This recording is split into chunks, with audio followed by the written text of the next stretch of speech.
이 황동현의 시선 집중에서는 각 후보들을 연결해서 현재 논란이 되고 있는 경선 이슈들 그리고 또 대선 공약을 듣는 시간을 갖고 있습니다. 오늘은 이재명 더불어민주당 대선 경선 후보 만나보겠습니다. 안녕하세요, 후보님. 네, 반갑습니다. 네, 반갑습니다. 지금 우리 후보께서는 자치단체장, 경기도지사로서도 또 단체장 일도 하고 계시고 경선도 함께 이렇게 하고 계시는데 네. 쉽지 않아 보입니다. 많이 좀 힘드시겠어요? 뭐 통상적인 상황이면은 이제 사임을 하고 네. 이제 이 국가의 운명을 놓고 그 국민의 검증을 받는 거니까 정말 전적으로 여기에 매달리는 게 맞는데 네. 지금 이제 방역 상황이 워낙 나빠서 코로나19 상황 때문에. 제가 이제 공직자로서 도민들께서 위임한 일을 던지기가 참 어려운 상황입니다. 뭐 제가 감당해야 될 일이죠. 네. 이렇게 쉽지 않은 상황 속, 그 다음에 경선도 치열하기 때문에 하루하루 공방전도 치열합니다. 지금 더불어민주당에서 이 공정 경쟁을 다짐하는 또 원팀 협약식 어제 가지신 걸로 알려졌는데 협약식은 잘 치르셨습니까? 네. 협약은 하긴 했는데 몇 네. 시간 안 되니까 바로 또 치열하더라고요. TV 토론에서. 네. 뭐 그래서 저는 그런 생각을 합니다. 이게 이제 검증이라고 하는 게 꼭 필요하고 네. 대통령은 국가의 운명 또 우리 국민들의 삶을 통째로 책임지는 정말 중요한 그 자리이기 때문에 네. 무한 검증을 해야 되고요. 무한 검증을 해야 되고 네. 근데 검증의 내용이 예를 들면 없는 사실을 지어내거나 있는 사실을 왜곡해서 뭐 음해를 하거나 네. 뭐 흑색 선전을 하거나 이렇게 하면 절대 안 될 일이고요. 다만 있는 사실, 뭐 있는 사실에 기초해서 판단을 구하는 일은 적극적으로 해야 될 일이죠. 뭐 그런 건 사실 네거티브에 속하는 게 아니라고 생각됩니다. 많은 국민들도 특히 대통령 국가를 책임질 후보를 고르는 그 과정이기 때문에 무한 검증 우리 후보님께서 말씀하신 그 부분에 대해서는 공감을 하실 겁니다. 그리고 네네. 무한 검증이 투명하게 이루어진다면 그 이후에 또 이 갈등도 그만큼 또 잘 봉합될 수 있고 맞습니다. 본선에서도 그만큼 또 경쟁력을 가질 수 있는 거 아니겠습니까? 그렇습니다. 있는 사실을 정확하게 지적하고 또 잘못한 건 반성하고 오해가 있으면 풀면 되는데 이렇게 하면 섭섭할 일은 없습니다. 그런데 이제 있는 사실을 뒤집거나 네. 없는 걸 만들어서 이렇게 하면 상처를 내게 되면 네. 수습도 좀 어렵고 또 실제로 경쟁력을 훼손당하는 일이 생기겠죠. 네.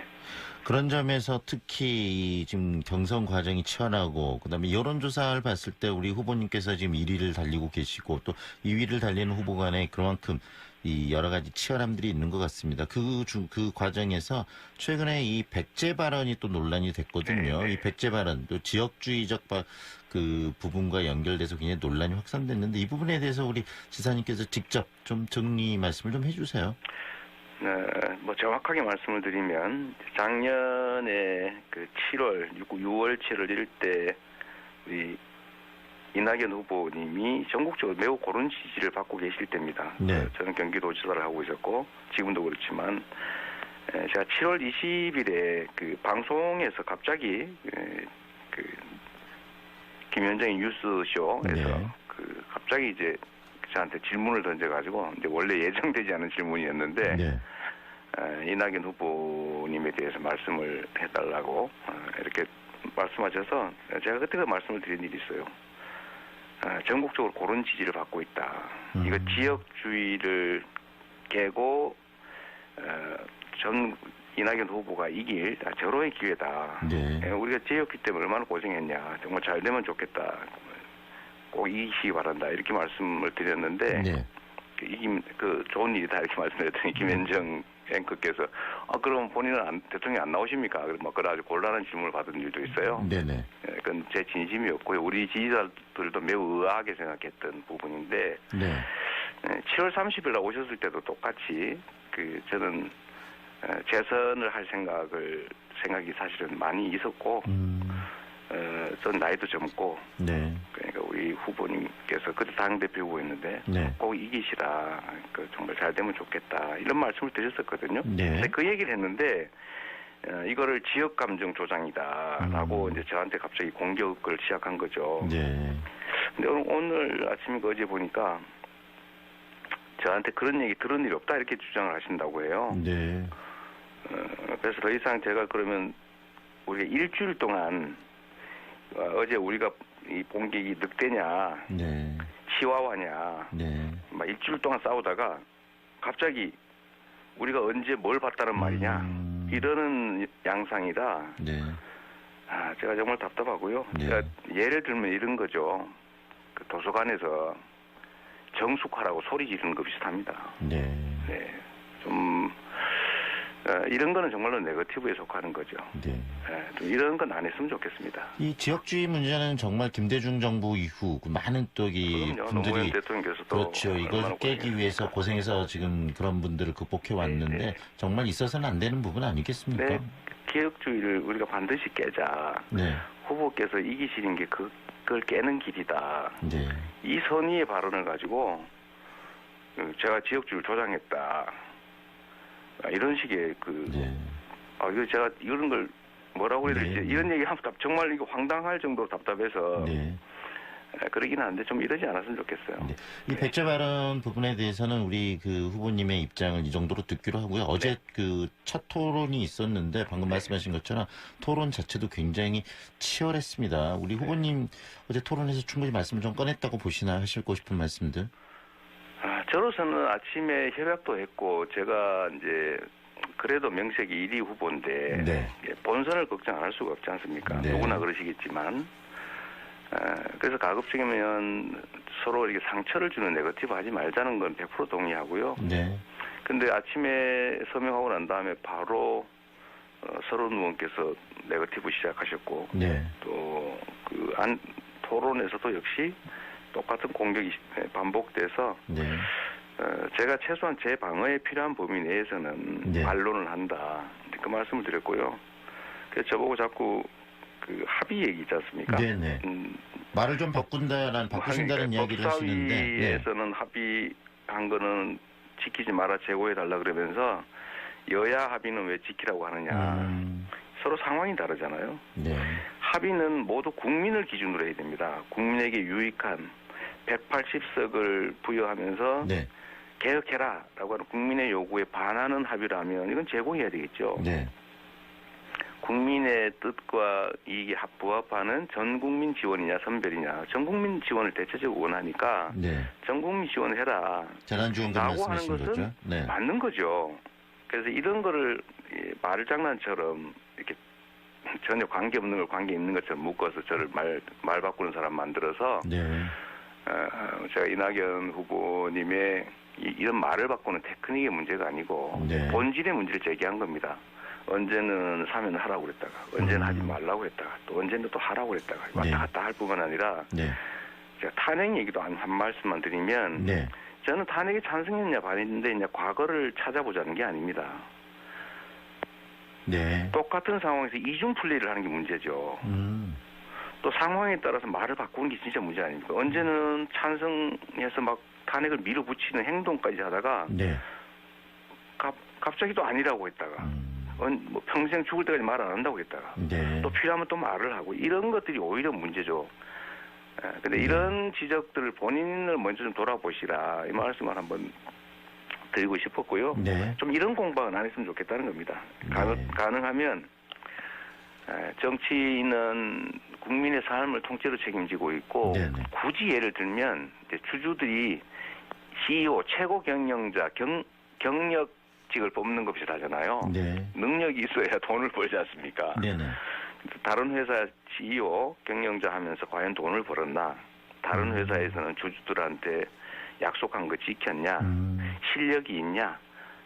또는 회사 CEO 지위를 이용해서 혹시 뭐 부당 내부 거래에서 가족을 챙겨주거나 네. 회사에 피해를 끼치지 않았나 이런 걸 봐야 되잖아요. 다시 말하면 정치인으로서 공약을 얼마나 잘 이행했느냐, 그리고 네. 행정가로서 그 지역을 얼마나 잘 발전시켰느냐, 이런 부분들을 검증하고 보자는 이야기신가요? 부정부패하지 않았느냐. 네. 이제 이런 건 검증을 해야죠. 네. 왜냐하면 과거에 행동한 대로 미래에도 행동할 것이기 때문에 그렇죠. 과거를 통해서 미래를 보려고 하는 것이고 계획을 얼마나 잘했냐는 다음 문제고 네. 그런 계획을 잘 지킬 사람이냐는 검증해야 되겠죠. 네. 그런 점에서 우리 후보님의 장점을 좀 이야기해 주십시오. 지금 그 성남시장으로서 그리고 지금 경기지사로서 행정가의 경험도 쌓았고 또 네. 여러 가지 또 진보적 발언도 해오셨는데요. 어떻습니까? 본인이 대통령으로서 가장 적임이고 대한민국의 미래를 책임져야 된다고 생각하시는 그 이유 우리 청취자분들께 설명 좀 해주세요. 일단은 성남 시민들이 이제 분당이냐 본시가지냐, 철거민 도시인 본시가지 성남, 네. 그 신도시 분당 이걸 놓고 싸웠어요. 근데 네. 제가 퇴임할 때쯤에는 이제 분당 주민들께서도 나 성남 산다 이렇게 말할 정도로 이제 성남에 대한 자부심도 높아지고 성남의 브랜드 가치가 올라갔지요. 네. 정말 가장 유명한 기초단체가 되지 않았습니까? 네. 네. 근데 경기도도 지금 경기도민들께서 경기도로 이사 와라 라고 할 정도로 도민이라는 귀속감이 생겨서 네. 진정한 의미의 이제 경기도 통합이 이루어지고 있습니다. 네. 그거는 성과 때문이죠. 뭐 세금을 더 낸 건 아닌데 삶이 더 나아졌으니까 네. 교복도 지원하고 어린이들 과일도 지원하고 청년들 기본소득도 지원하고 그런다고 해서 세금 더 낸 건 아니거든요. 네네. 어쨌든 그런 성과들 인정해 주시는 거고요. 대한민국도 마찬가지로 결국 국민들이 맡긴 돈, 세금과 국민들이 맡긴 권한으로 살림을 하는 건데 네. 첫째 살림을 막는 공직자가 되면서 국민들에게 한 약속을 과거에 얼마나 지켰느냐를 보고 미래에 얼마나 지킬 것이냐를 판단하겠죠. 네. 제가 공약 이용률 95% 평균인데요. 네. 공약을 안 지키는 사람은 앞으로도 안 지킵니다. 두 번째는 실력이 있어야죠. 네네. 높은 자리 오래 한다고 좋은 일은 아니지 않습니까? 네. 근데 저는 시장 도지사라면서 실적으로 결과로 이제 실력을 증명했다, 유능함을 증명했다고 생각하고요. 네. 이 세 번째가 제일 중요한데 역대 대통령들이 전부 친인척 비리 또는 뭐 본인의 부정부패, 네. 측근 비리로 그 말로가 안 좋았지 않습니까? 네네. 국민에게도 피해가 너무 컸고요. 부정부패 할 사람을 뽑으면 안 되죠.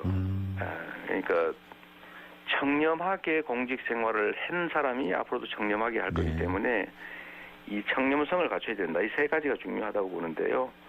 저는 그 점을 증명했다고 생각합니다. 네. 그러니까 국가 경영도 유능하게 청렴하게 국민과 네. 약속을 지키면서 할 사람이 이재명이다라는 점 말씀드리고요. 네. 국민들께서 그 점을 인정하기 때문에 제가 아무것도 가진 거 없는 거의 말 변방장수인데도 저를 많은 분들이 지지하시지 않습니까? 그런 또 지속적인 지지가 오늘의 또 대통령 지금 경선 후보까지 그렇습니다. 이르게 한 또 동력이 됐다는 생각도 네네. 들고요. 그게 네. 전국으로 고루 제가 지지를 받는 핵심적인 이유일 겁니다. 네. 그래서 전 지역을 상대로 전국을 상대로 확장력이 있어서 본선에 이길 수 있다. 네. 본선 경쟁력도 있다는 이 말씀이신데. 본선에 이길 수 있는 제일 가능성이 큰 후보고 네. 두 번째는 나라의 대통령이 되는 것을 넘어서서 네. 새로운 나라를 만들 수 있는 유능하고 깨끗하고 약속 잘 지키는 후보다. 이 네. 말씀으로 대신하겠습니다. 그 말씀 중에요. 지금 많은 분들이 문재인 정부가 굉장히 정책들, 변화를 가져오겠다는 이야기들 많이 했고 그런 어떤 의도도 있었다고 생각하는데 실질적으로 실력이 많이 부족했기 때문에 오늘의 부동산 사태나 이런 것들을 만들었다는 지적도 있습니다. 그런 점에서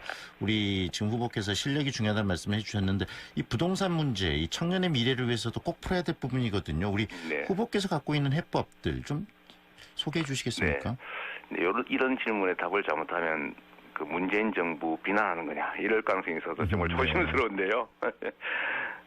전 대체적으로 문재인 정부, 저도 문재인 정부의 일원 아니겠습니까? 네. 대체적으로 남북 문제, 외교, 경제, 전체로서의 경제, 뭐 이런 등등 잘 했다고 생각해요. 다만 사회경제 개혁이 기대만큼은 좀 못된 측면이 있고, 즉 양극화 완화라든지 또 네. 부동산 문제 이런 건 좀 지적받을 만한데 결국 핵심은 관료의 저항을 극복하는 겁니다. 네. 대통령께서는 선의로 부동산으로 돈 벌지 못하게 해야겠다. 그렇게 해라라고 지시를 했는데 방법은 얼마든지 있습니다. 네. 근데 안 하는 거죠. 그 관료들이. 실질적으로 정책을 만들고 추진해야 될 관료들을 제대로 관리를 못했기 때문에 오늘의 아니, 문제가 관료를 생겼다. 못했다는 게 아니라 관료들이 말을 안 들었어요. 네. 말 잘못하면 큰일 날 수가 있어서요. 네. 그런 게 있고요. 저는 그래서 지금도 저 역사에 없는 그 5년차 그 국정 지지율이 네. 매우 높지 않습니까? 네네. 근데 그건 사실 국민들께서 평가하신다는 것이고요. 어떻게 완벽할 수 있겠어요? 부족한 것도 있죠. 저는 오히려 잘한 게 훨씬 맞다고 생각하고 다만 거기다 좀 더 해야 되겠죠. 더 네. 잘해야 되겠다. 지금까지보다는 더 유능해야 되겠다. 네. 청출어람해야 되겠다. 이렇게 생각하고 있습니다. 네, 부동산 정책에 대해서 구체적인 보관 뭐 짧게라도 한 말씀 해주세요. 어떤 지금의 정책이 지금 뭐 제대로 그 성과를 못 내고 있기 때문에 정책의 변화는 필요한 거 아니겠습니까? 그렇습니다. 어떤 변화가 제가 필요할까요? 광주, 전남 우리 시도민들께서 관심이 있을 만한 말씀을 하나 드리면요. 네, 지금 부동산 정책을 투자 수단으로 보면 안 되고 네, 주거 수단으로 보고 해야 되는데 이걸 투자 수단으로 보고 있습니다. 예를 들면 저는 실거주 주택이냐 아니냐를 기준으로 보호할 것이냐 과중한 부담을 줄 것이냐를 결정해야 된다고 하는데 자꾸 1가구 1주택을 기준으로 하다 보니까 비거주 1주택을 보호하는 결과가 됐어요. 그래서 지방에 있는 분들이 지방에 집을 팔고 서울 강남에 갭 투자를 하는 상황이 벌어지는 네, 겁니다. 네, 그러니까 이런 것들을 세밀하게 좀 규제하면 되거든요. 네. 예를 들면 집을 500채에서 550채를 사는 사람에게도 금융 혜택이 똑같이 주어져요. 무주택자하고 똑같이 혜택이 주어지고 심지어 임대 사업을 하면 세금을 깎아줘요. 네, 그러니까 막 집을 사 모으지 않습니까? 네, 네, 이거 알거든요, 문제점을. 이런 걸 규제를 안 하고 자꾸 그런 데다가 혜택을 주면서 실제로 가능성은 자기 가까운 사람들이 네, 이 부동산 투기, 주택 투기를 하고 있을 가능성이 매우 높습니다. 제가 네, 볼 때. 네, 네. 그래서 제가 부동산 백지 신탁을 해야 되고 고위공직자는 비거주 다주택을 가지고 있으면 승진을 시키지 말거나 임용을 하지 말아야 된다라고 네. 하는 거고요. 경기도는 실제 그렇게 하고 있습니다. 네, 네. 고위공직 못 됩니다. 경기도에서는. 실질적으로 해법이 있는데 그 해법을 제대로 지금 실행을 안 해서 그러는 것이다. 그런 것들 해법을 실행을 하겠다는 말씀으로 좀 정리를 하고요. 네. 하나 더 여쭙고 싶은 게 지금 이 야권에서도 후보들이 얘기되고 있고 야권에서 가장 이야기가 많이 되고 있는 후보가 지금 이 윤석열 전 검찰총장입니다. 우리 만약에 후보께서 이 더불어민주당의 대선 후보가 돼서 본선에 나가신다면 그런 야권 후보들과 싸웠을 때 본선 경쟁력 어떻게 자신하고 계십니까? 저는 윤석열 전 총장이 후보가 될 거라고 봅니다. 네. 제 예상인데요. 틀릴 수도 있겠죠. 그런데 이분이 국정을 해본 일이 없고 그리고 최근에 공부를 열심히 하신다고 했는데 네. 몇 달이 지나서도 그 공부한 성과를 가지고 말씀하신 걸 보면 전혀 국정에 대해서 제대로 파악하고 있지 못합니다. 네. 뭐 240시간 일주일 일하라는 그런 발언이라든지 네. 아니면 뭐 광주 5.18 묘역 참배하고 갑자기 대구 가서 밀란 네. 어쩌고 한다든지 제가 제일 놀란 거는 세금을 걷어서 국민에게 돌려줄 거라면 걷지 마라 이 말을 듣고는 네네. 아니 세금을 걷어서 집행을 하면서 소득 재분배도 하고 국가에 필요한 일도 하는 거 아닙니까? 그렇죠. 네. 이게 지금 현대 복지 국가가 아니고 그 중세 야경 국가라고 있습니다. 네. 치안 경찰 외에는 절대 관여하지 않는다. 네. 그런 식의 사고를 가진 분이셔서 이런 점들을 국민들께 설명을 드리고 제가 실력 있고 네. 또 청렴하고 약속을 지키는 사람이다라는 점을 설명하면 전 국민들께서 본인들의 운명이 걸린 미래가 네. 걸린 일이기 때문에 합리적인 선택을 하실 거라고 생각합니다. 네. 이 경선에서 이겨서 본선에서도 충분히 경쟁력이 있고 그 본선에서 경쟁력의 중심은 바로 실력. 그다음에 이런 또 투명함. 그다음에 그런 부분이라는 말씀으로 이해가 되네요. 네, 이 청렴성 문제는 청렴의 그리고 문제도 공직 비리 문제는 국민들께는 절대로 용인할 수 없는 문제고요. 네. 예를 들면 친인척, 측근, 뭐 가족 등등의 이 부정부패, 본인의 부정부패 문제는 국민으로서는 결코 받아들일 수 없기 때문에 이런 점들은 윤석열 총장도 사실 매우 의심받는 게 많지 않습니까? 네. 네, 그런 것도 매우 심각한 문제가 될 수 있습니다. 네. 지금 저희 그 광주 전남의 이 방송과 인터뷰를 하고 계시는데요. 지금 현재 특히 이 더불어민주당 경선에서 이 호남 출신 후보들과 치열하게 이 경선 경쟁을 하고 계십니다. 광주 그리고 전남 이 호남민들께 하시고 싶은 말씀 마지막으로 곁들여 주시죠. 네. 제가 언제나 이 광주 민주화 운동에 대해서는 이제 부채감이 있습니다. 그게 뭐냐면 제가 공장을 다닐 때가 이제 81년까지 다녔는데 네. 그때는 제가 광주 민주화 운동을 진짜 폭동으로 알았습니다. 왜냐하면 언론들이 폭도라고 하니까요. 그렇죠. 전두환 장군 위대한 장군이다. 그러고 뭐 언론에서 막 쓰니까 우리로서 그렇게 알 수밖에 없었지 않습니까? 네. 그래서 제가 제 입으로 2차 가해를 했는데 네. 대학 가서 보니까 그게 아닌 거예요. 제가 얼마나 수치스럽고 또 한심하고 또 한편으로는 죄스럽고 그랬겠습니까? 제가 원래는 좀 이렇게 출세하는 게 목표였는데 네.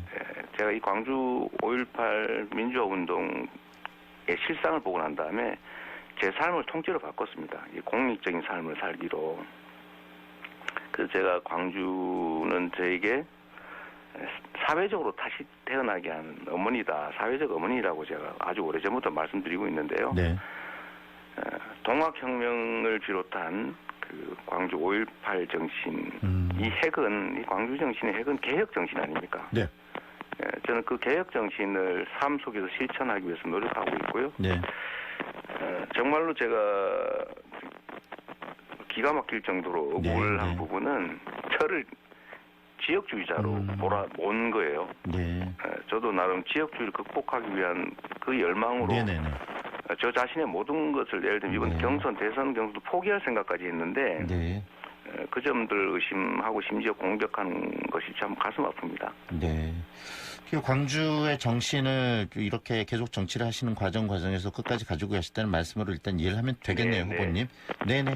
오늘 이 말씀은 여기까지 들을게요. 고맙습니다. 네, 감사합니다. 지금까지 더불어민주당 이재명 대선 경선 후보와 함께했습니다.